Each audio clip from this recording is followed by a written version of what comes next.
Bom dia, pessoal, tudo bem? Bom, eu vim aqui agora gravar para vocês um vídeo bastante curtinho, só para explicar para vocês alguns conceitos que são importantes, fundamentais, para a gente compreender de forma adequada bioeletrogênese e depois potencial de ação, tá?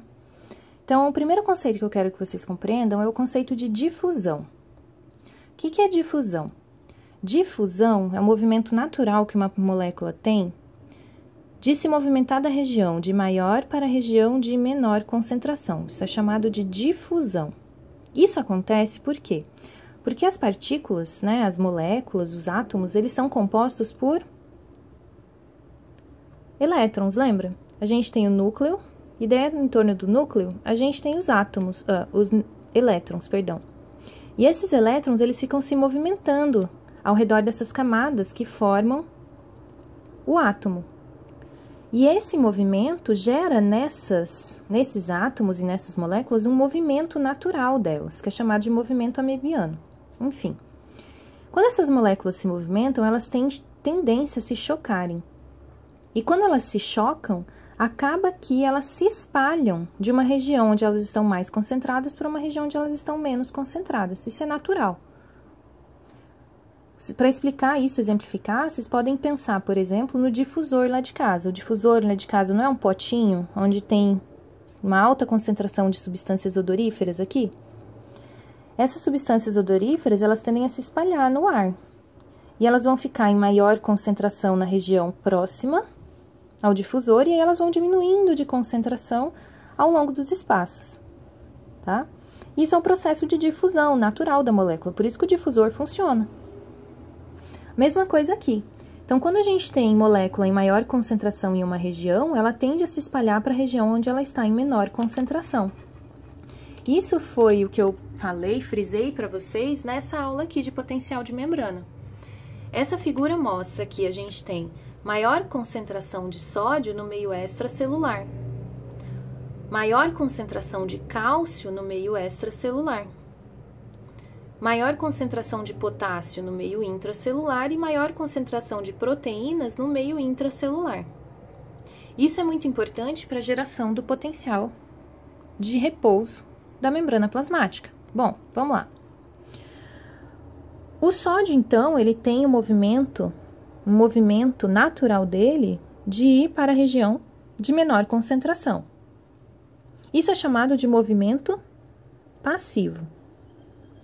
Mas o sódio também pode se movimentar da região de menor para a região de maior concentração, através de um movimento ativo. Esses movimentos, eles acontecem através da membrana plasmática. E por se tratar de uma molécula que tem polaridade, ela não consegue atravessar a membrana através dos fosfolipídios, porque os fosfolipídios são apolares, então isso não acontece. Então, para que o movimento do sódio de forma passiva ou ativa aconteça através da membrana plasmática, a gente precisa de proteínas da membrana plasmática. Quando a gente fala de proteínas que fazem movimento passivo, a gente está falando de proteína canal. Esse é o nome das proteínas. E quando a gente está falando de movimento ativo, a gente tem as bombas. Uma proteína canal, ela tem mais ou menos esse formato aqui.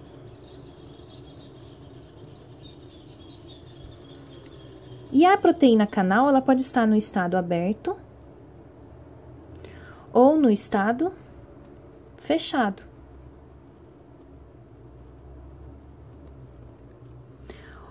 Quando ela está no estado aberto, ela vai permitir o fluxo de íon através dela.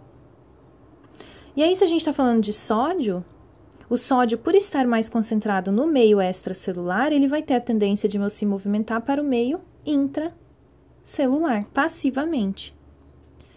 Tudo bem? Se fosse o potássio ele está mais concentrado no meio intracelular. Então, o potássio, ele atravessaria a membrana plasmática através da sua proteína canal específica, porque as proteínas canais são específicas para cada íon e para cada molécula. O potássio ia sair do meio intracelular e se difundir difundir para o meio extracelular, porque ele está mais concentrado no meio intracelular.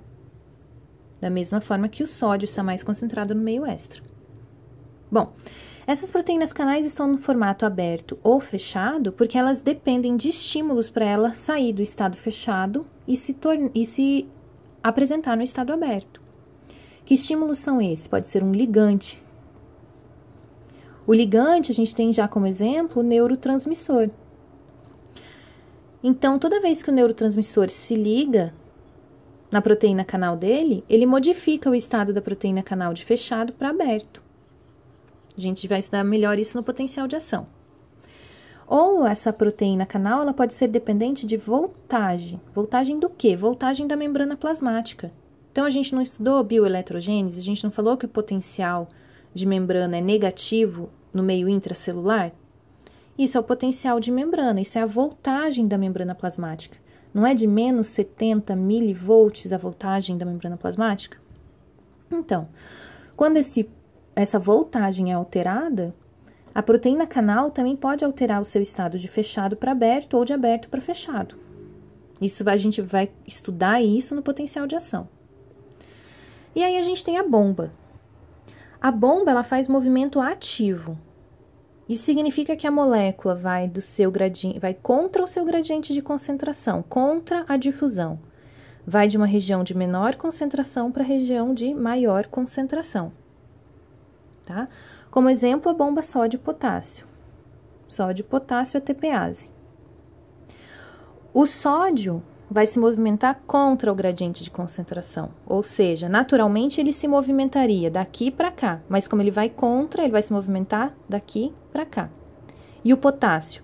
O potássio ele está mais concentrado no meio intracelular, a concentração dele é maior no meio intracelular. E aqui a concentração dele é mais baixa, no meio extracelular. Então, se ele está se movimentando de forma ativa, ele vai se movimentar da região de menor para a região de maior concentração. Movimento ativo do potássio. Tudo bem? Tá. Isso é importante, por quê? Porque é isso que vai causar a polaridade da membrana plasmática. Então, se vocês lembram, o meio intracelular ele é negativo em relação ao meio extracelular. Por quê? Existem 3 fatores. O primeiro, vocês já me explicaram. Bomba. Sódio e potássio. Por quê? Porque ela cria déficit de carga negativa no meio intracelular. Movimenta 3 sódios para fora e 2 potássios para dentro, faltando uma carga positiva no meio intracelular. Segundo fator, proteínas com carga negativa aprisionadas no meio intracelular. Então, a gente tem muito mais proteínas no meio intracelular do que no meio extracelular. Logo, aqui dentro a gente tem cargas negativas aprisionadas. E o último fator são canais que ficam permanentemente, canais que ficam de potássio, que ficam permanentemente abertos, são chamados de canais extravasantes de potássio. Ficam permanentemente abertos na membrana plasmática. Isso vai fazer com que constantemente eu tenha potássio saindo do meio intra para o meio extracelular, carregando cargas positivas para fora. Logo, aqui dentro fica faltando carga positiva, deixando a membrana negativa. Agora, a gente vai começar a estudar formas de alterar a membrana, o potencial da membrana plasmática. Como que a gente faz isso? Fazendo despolarização, repolarização e hiperpolarização da membrana plasmática. Isso está relacionado com potencial de ação, com excitação do neurônio, que é o que a gente vai estudar na sequência. Tudo bem? Então, vocês têm que compreender esses conceitos de movimento ativo, movimento passivo, proteína canal, bomba, canal aberto, canal fechado, canal dependente de ligante, dependente de voltagem. A gente ainda vai abordar isso aqui com mais calma, no potencial de ação. Tem que entender bioeletrogênese e isso daqui. E isso daqui a gente vai abordar na próxima aula, tá bom?